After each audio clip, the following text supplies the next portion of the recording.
नमस्कार मित्रों। आज मैं विवाह रेखा के बारे में आपको बताऊंगा।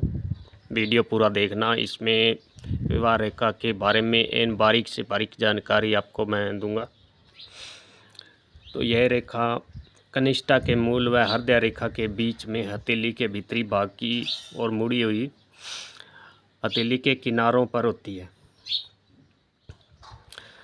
और इसे विवाह रेखा व प्रेम रेखा भी कहते हैं। इसे रेखा मानसिक व शारीरिक प्रेम की यौन संबंधों की गणना की जाती है और इसके साथ ही इसके बारे में दूसरी भी रेखा होती है जो शुक्र क्षेत्र पर खड़ी रेखाएं होती है, उससे भी विवाह रेखा माना जाता है।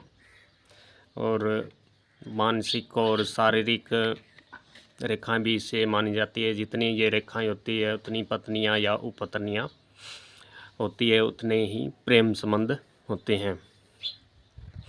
इन रेखाओं में कहीं कट हो तो वहाँ रिश्ता टूटने का संकेत करती है। तो मित्रों, ये वीडियो पूरा देखना, इसमें आपको मैं सारी जानकारी दूंगा।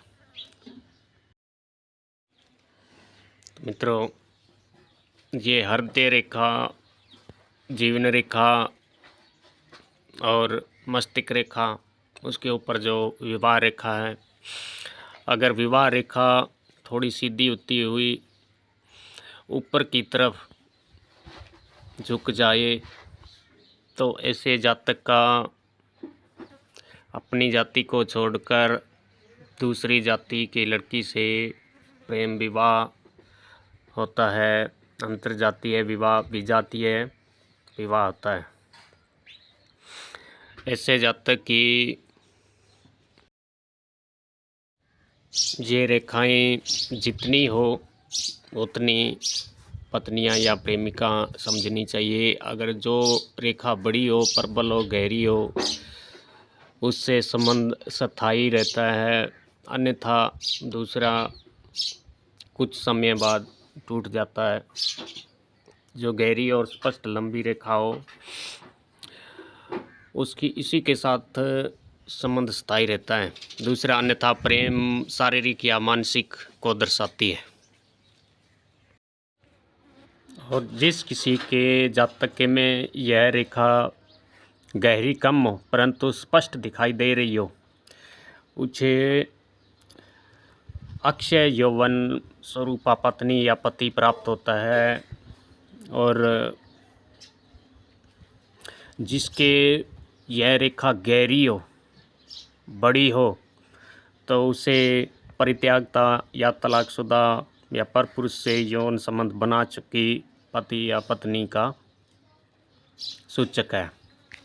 तो मित्रों, यह रेखा अगर कटी फटी और उनसे रेखाएं निकल कर नीचे के झूल रही हो तो प्रेमिका या पत्नी से कष्ट प्राप्ति का सूचक है।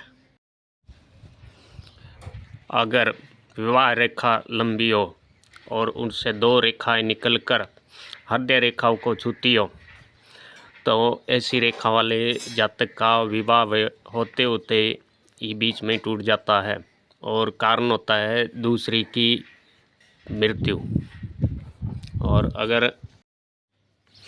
अगर कनिष्ठ उंगली के नज़दीक यह रेखा हो तो उसका विवाह 18 और 20 साल के बीच में होता है।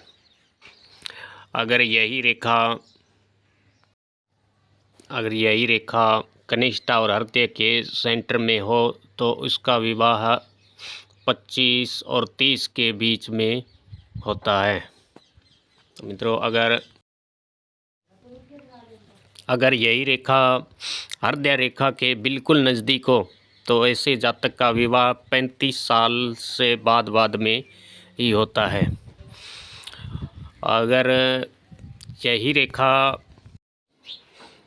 विवाह रेखा को शुक्र के क्षेत्र से कोई रेखा आकर विवाह रेखा को काट रही हो, अगर उसमें कोई दीप का चिन्ह हो, तो ऐसी जातक की विवाह कलह है, अपयश का कारण होता है और वह संबंध भी विच्छेद हो जाता है।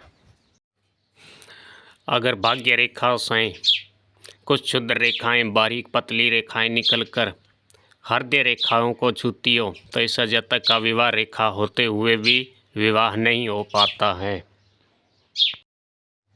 अगर यही एक रेखा अगर लंबी हो, बाकी छोटी छोटी हो तो वह लंबी रेखा विवाह का कार्य करती है और दूसरियां प्रेम की विवाह की इच्छा से या रिश्ते होकर भी टूट जाना को दर्शाती है।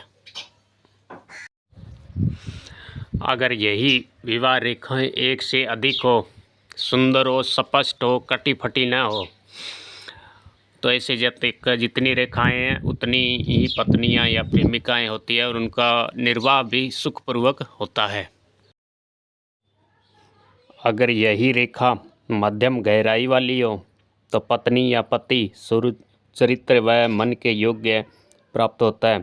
अगर यही चौड़ी व उथली हो तो विपरीत आचरण वाला व दुश्चरित्र कष्ट देने वाला होता है। मित्रों, अगर जिस किसी के जातक के हाथ में अगर विवाह रेखा न हो तो उसका विवाह निर्दोष होता है, बिना किसी रुकावट के, बिना किसी छल कपट के अच्छी पत्नी भी प्राप्त होती है। मित्रों, अगर ये वीडियो आपको पसंद आए तो इसे लाइक करना, कमेंट करना, चैनल को सब्सक्राइब करना। नमस्कार।